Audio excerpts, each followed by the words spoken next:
শান্তিপুরে চাঁদনী বাড়ি দুর্গাপুজো। পুজোর সঙ্গে জড়িয়ে রয়েছে প্রায় 650 বছরের ইতিহাস।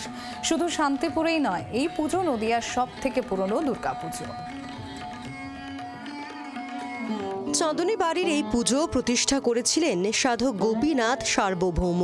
গোপীনাথ সার্বভৌম ছিলেন চৈতন্য মহাপ্রভুর বাল্য শিক্ষক। কাশীনাথ সার্বভৌম এবং গোপীনাথ সার্বভৌম বসবাস করতেন নবদ্বীপে। নবাবের অত্যাচারে নদীপথে পালিয়ে তারা চলে আসেন শান্তিপুর এলাকায়। সেখানে ছিল কাশের বন আর পাশ দিয়ে বয়ে যেত গঙ্গা।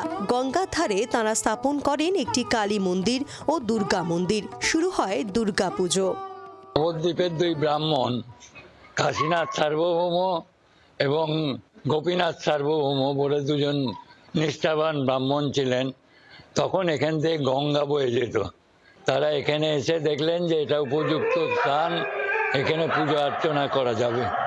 তাই দুটো মন্দির তৈরি করলেন আটচালা গঙ্গার মাটি দিয়ে।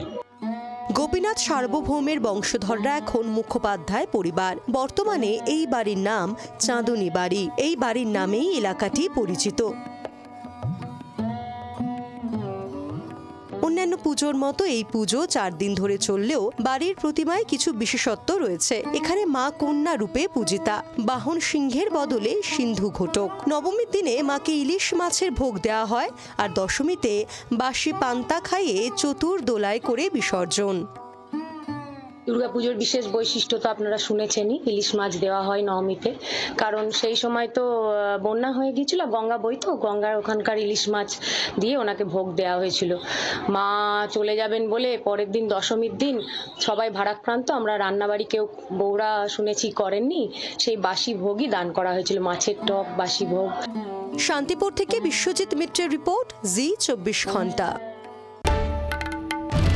বাংলার আওয়াজ, বাঙালির আবেগ, জি 24 ঘন্টা।